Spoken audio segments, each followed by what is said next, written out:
Today I'm going to install the new head unit in this 2004 Hummer H1. You can see the dash is already partially taken off as I'm doing the headliner and some other work in here. So the dash pad is off. You don't need to take that off in order to replace your head unit. I'll show you how here in a second. You do need to take this faceplate off and some components here, but the dash pad that goes on top, that's missing right now, you don't need to take off. The other thing I'm going to be doing in the next video is replacing the factory mirror, which is the auto dimming mirror that shows you north, south, east, west, along with the temperature. I'm replacing that with a newer style frameless mirror with the homelink buttons on the bottom, the 3 buttons that allow you to control a garage door opener or a gate, and that way I can use the buttons to open the garage doors instead of having to carry my Chamberlain garage door opener. So that'll be on the next video, but today we're going to work on this head unit. First thing I'm going to do, I've already got one of these bolts removed, these Allen head bolts. I'm going to remove these 4. 1, 2, 3, and 4. I am going to replace all of these bolts with nice fresh new ones as I reassemble a lot of this dash. So the bolts around here, here, here, and around the gauge cluster. They're just old and corroded. This truck doesn't have a lot of miles on it, but it's only 34,000 miles, I think. But the hardware is just kind of grimy and old. It's still fine. It's just got some surface grime on it. So I'm going to replace all of those. So 4 bolts. Let's take those off. Now that we've got those 2 bolts removed, you can gently pull forward towards yourself, or I guess towards the back of the car. Is that backwards or forwards? Until you get the head unit out. And once we do, we'll have access to the wires behind it. Now here we go. You see it's got a little bit of slack and it's dangling down there. Depending on how tightly the wires are tucked back in there, you may need to put your hand in through this hole and reach back inside here. You can see my hand there, and give the wires a little bit of slack as you're pulling them out. In case any of them are stuck back there or attached to anything, you may need to help wiggle those wires out of there. One by one, got everything disconnected and routed out of there. There was an aftermarket stereo in there, so there was a lot of unnecessary wires. Got them all taken out and removed, and took my time with it, make sure I didn't snag anything or pull any wires out from where they shouldn't be pulled. Next thing I'm going to do is get this AC control, 1 bolt here, 1 bolt here, removed so I can see the wires behind here, because I see a couple that could be related to the radio. It's a bunch of the radio wires that are going under here and then over here underneath the doghouse. So now I'm going to take off this entire center console, or attempt to. It's held on by, we got 1 hex head cap screw here, 1 here, I already loosened that one, 1 here, and then 2 over there. I think that's it. I'm going to take all those out, remove this, and let's see what's under it. Alright, now that that's out, you lift up at the front, and then you pull forward. It's got this tab in the back that slip under there, so you got to lift upwards and forward, and that's it. We got this thing out. Let's put it aside and see what's under it. Now, you probably don't have to remove all this stuff that I'm doing just to replace your radio. You can pull your radio out, use the adapter harness that's for this truck. I think it's for this and some other GM vehicle. I'll find it later and let you guys know. But I have some wires that are off the radio harness that are going down that way, somewhere over there, and it's going to bug the hell out of me if I don't figure out what they are and where they're going to. So I'm using this excuse to dig in here and see what else is under here, because judging by the rest of this truck, I'm sure all sorts of random crap is not where it's supposed to be. Like, I don't know. Who knows what on earth this is? What is this? Is this the alarm system, maybe? Possibly. Because there's a little antenna wire coming off of it. It is, yep. That is the keyless security control module. That's what it says right there. So I'm assuming if this wire gets extended somewhere up into the dash while I'm in here, I'll have a better signal from my remote. So that's the alarm system. I don't know where it's supposed to be mounted. I mean, it's obviously coming off this harness, so it can't go very far. I'm gonna mount it somewhere so that it's nice and tight before I put all this back together. We've got some AC hoses. These look like they go to the heater core for the back. What else is there? Is this some kind of AC line valve? Oh, there's a blower motor. That's the rear blower motor. It's the one that works. Front blower motor is not working. It's the one I gotta fix, and I think it's under there somewhere. We've got, oh, that's the control module for the locking differentials, the front rear differentials. AM general box. What's this guy? Like, isn't all this stuff supposed to be mounted? It just seems really odd for all this to be floating around. I'm gonna try to find diagrams and see where this stuff's supposed to be mounted and put it where it's supposed to go. Oh, this is a dummy USB coming off the old harness. That's the one I was trying to get out. Let's see if I can get it out. Ooh. Yep, there it is. It goes somewhere back there. I'm gonna pull it out real quick so it's out of the way. Yep, there it is. Okay. That one is garbage. It's for the old stereo. Okay. What is this? Disable switch. What disable switch? Overdrive disable switch. Okay. It doesn't go anywhere. That's weird. I don't really have an overdrive disable switch in this truck. I wonder if that's just a connector that doesn't get used in these H1s. RF wind. Oh, window switch. Oh, okay, that's these buttons. These buttons here. Okay. So we're leaving those alone. Yep.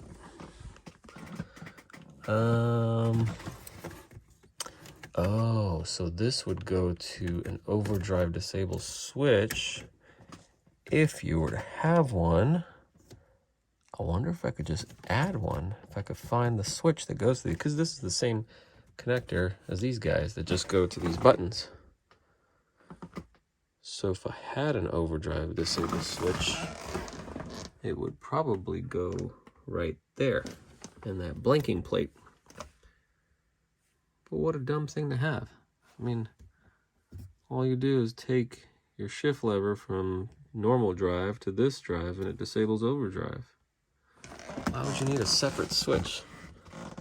Maybe that's for the Alpha with the Allison transmission. I don't know, but I'm gonna look into it. We've got one more connector here that looks to be unused. Don't know what it's for. Okay, everything else is connected. Got one other one, two other ones here that are also unused. One's just a standard 4-pin weather pack connector, and the other one's a 2-pin. There's nothing in here I see that they could connect to, so they don't connect to anything. You Hummer guys that are watching this stuff, this video, well, this is power wire, obviously. Very thick power wire. Also going to nothing. So weird that there's so many connectors in these trucks that don't go anywhere, like this one. Obvious OEM heat shrink. Why? I have no idea. What else? What else? That's it. What a bunch of wasted space. Man, if they just tucked all this stuff down from the factory nice and neatly at the bottom and didn't just leave a big mess of wires there, they could have easily made this a very deep storage container instead of just, what, like this deep? Could have gone way down. Yeah, that would have been nice of them. AM General, GM, whoever built this interior, you could have done better, guys. Come on. Okay, I figured out this control box mounts here. This control box right here, two studs coming out of the bottom, one right there, one that you can't see under the wires. I went ahead and mounted it correctly, nice and firm now. This connector that was down there is the one that the radio connects to, and a little universal radio wiring connector that was just stuffed back here, not connected to anything, and connected to the radio on this end. This connects to that. Here is the antenna wire, the adapter and everything, so that's good. That's what we need to connect to the new radio. Those two connectors, I don't know if you remember those two weather pack connectors, the 4-pin and the 2-pin. There's actually two connectors there at the bottom that matched. I don't know what they're for. I hope it's not something that's going to blow up on me, but they're connected now. I've got two unused switch connectors that neither one look like they're relevant for this 04 model. Still got this guy, thick gauge power wire, positive, negative. There's nothing in here that it can possibly connect to, at least nothing I've seen yet. And I've dug through this entire thing. I don't see a mounting spot for the alarm other than the two adhesive Velcro straps on the back. I'm assuming it was just adhesive onto that little section, so I'm going to leave it up in that area, and maybe at some point, if I get time, I'll take this antenna wire and run it up the windshield so I get a little bit better coverage with the key fob with the remote. I wonder if those weather pack connectors had anything to do with the AC in the front not blowing? No, because that wiring loom is, I think that goes from the AC controls right here over to the airbox and everything, so I don't think it's that. What else could it be? Huh, I don't know. So those got connected. I hope nothing blows up. Maybe I'll pull this whole doghouse cover off and see where they go. I was looking on the other end between the seat over there, and these don't look to be going anywhere I can see. So I'm not sure where they go. If you guys know, in the comments below, please let me know with those two. The 4-pin weather pack connector, the 2-pin weather pack connector, and also this power wire right here. The positive and the negative coming into this connector. Can't figure out where they go. If you know, please let me know. All right, let's keep going. Before I start putting any of the adapters and the wiring and all this stuff with the new radio together, I want to unpackage this thing and test fit it. Good Lord, these new ones are so small. Look at this. There's like literally nothing there. Obviously it doesn't protrude backwards much because there's no CD player. There's just barely anything there. Wow. So we've got our radio antenna. What does this say? USB 1, USB 2, 5-volt charger. It's a high-speed charger. Test. I don't know what that means. You got your fuse right here. What does that say? I can't read that. Oh, CAN. That's your CAN bus connector. External mic. That's your connector for all your speakers and power and everything. GPS. There's a hole, but there's no connector. I guess it's just internal GPS antenna. That's for the Wi-Fi antenna. And that's for DAB, which this one doesn't have. Okay. And what do we got here? Your video out, video in, right channel out, left channel out, subwoofer out for your preamps. This looks like back camera, I think, if I'm reading that right. Right in and left in for audio. And that's it. Pretty straightforward. So what I want to do is make sure it fits in here. And I've got one DIN bezel adapter that came with the truck with the old stereo. And I've got a DIN bezel adapter that came with this unit as part of the package when I bought it on Amazon. So I want to see which one fits so I don't have to guess later on. All right, so for now, I ended up using the old adapter that the previous stereo had on it, and it looks like the only way it'll fit is I mount the radio in. This hole right here is where the brackets are going to bolt in. Then use this frame on the face of the new head unit, and then after that put the bezel over it. I don't really like how that end result looks. I'm gonna look online, see if there's a better bezel that I can buy that's pre-made. If I don't find anything and I don't like the way this ends up looking, I may try to make my own, but to be continued. That's for a later date. For now, I know it fits. I know which bezel I got to use. I'm going to go ahead and take this old adapter, this guy here, that is wired into the old adapter for the previous radio. One by one, remove these wires and connect them to the harness for the new radio. Wires should match up identically across the board, pretty standard for car audio.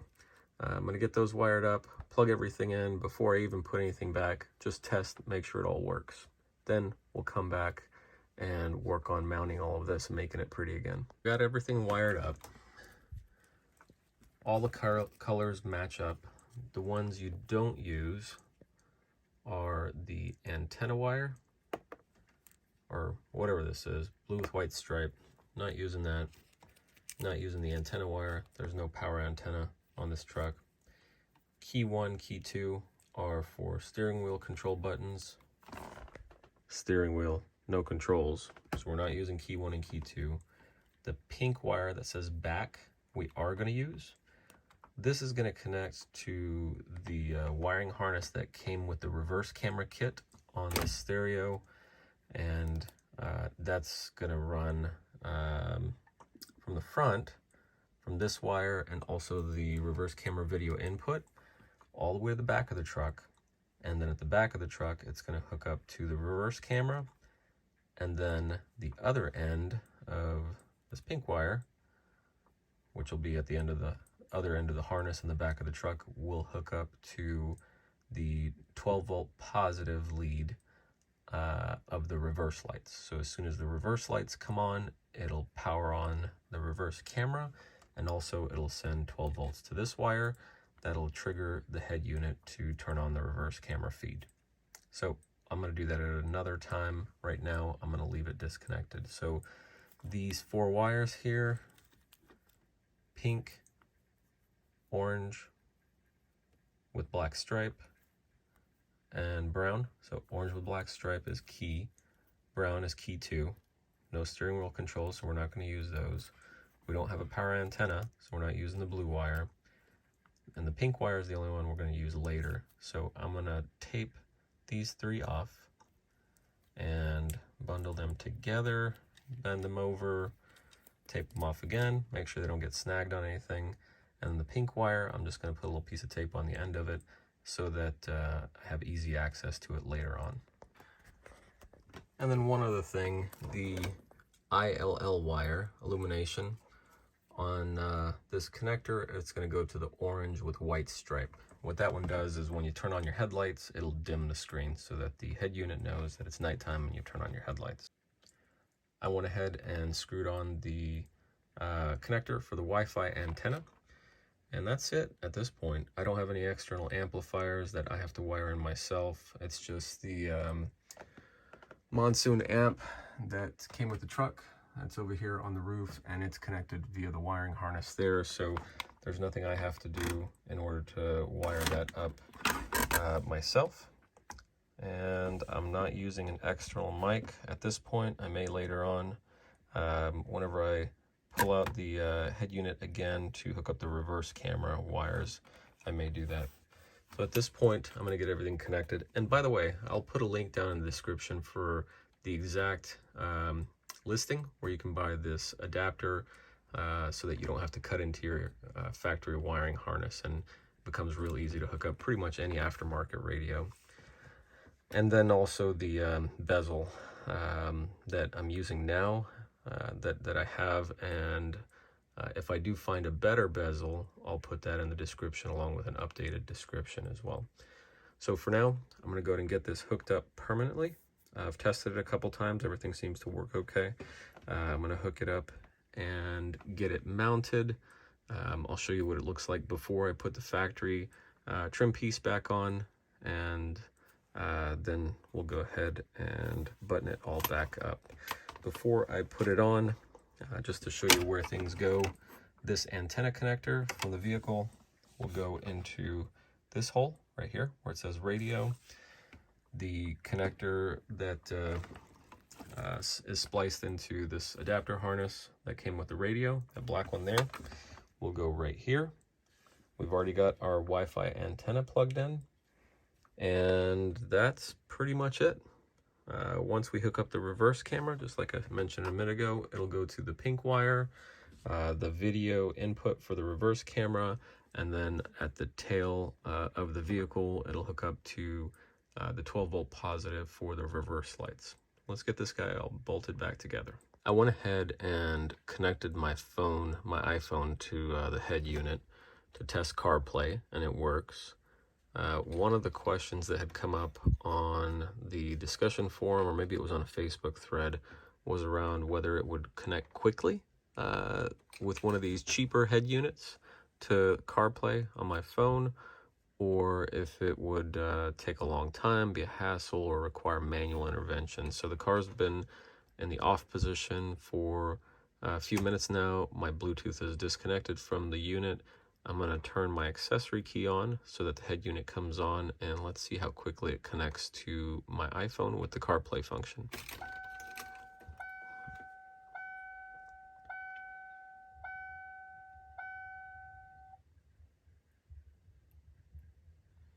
It says please connect Bluetooth. It disconnected the video here for a second when it connected, but it took about 5 seconds, and it connected to my iPhone, and there it is. We've got CarPlay right on there on a head unit that cost me all of $105 shipped, including tax, to my door. I think it's about 120 bucks now on Amazon. I'll put the link down below if you want to get the same one.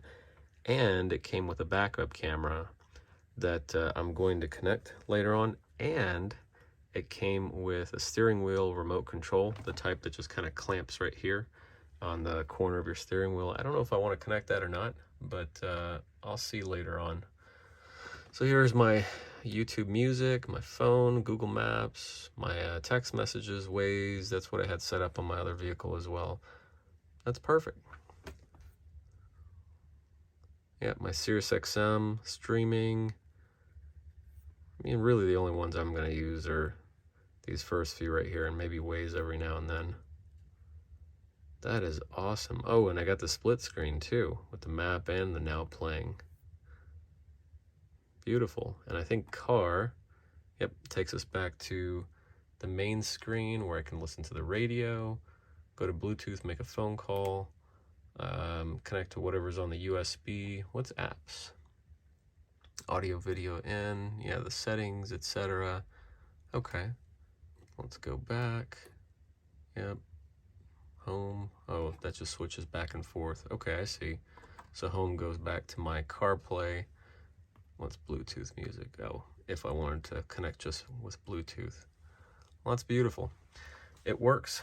I'm gonna put the dash back together temporarily here for the next few days. I've got a work trip to go on, and I've got brand new stainless steel bolts for all of these trim pieces instead of these old corroded ones. Some of them are in perfect shape, some of them have seen better days. I'm going to replace all of those, and I may even pull out all of these silver trim pieces and clean them up, scuff them up, and respray them so that they have a fresh coat on them. They're all in pretty good shape, but just from you know, keys being tossed around and sunglasses and whatever else, there's little surface scratches on the factory finish. So I may take those out and refinish them at some point as well.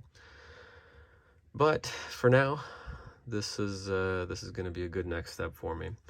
Anyway, I hope you enjoyed this video and this is helpful for you. If you're doing a radio install in your H1 Hummer, I will put the links down in the description of the exact head unit I purchased and installed here, the adapter to go from the factory radio harness to a universal harness that you can splice into without damaging your factory harness. The bezel that's on here right now, which I'm not terribly happy with, but it works for the time being. And if I do find a better bezel, I'll put it in the description and update the links in the description as well. I love you guys.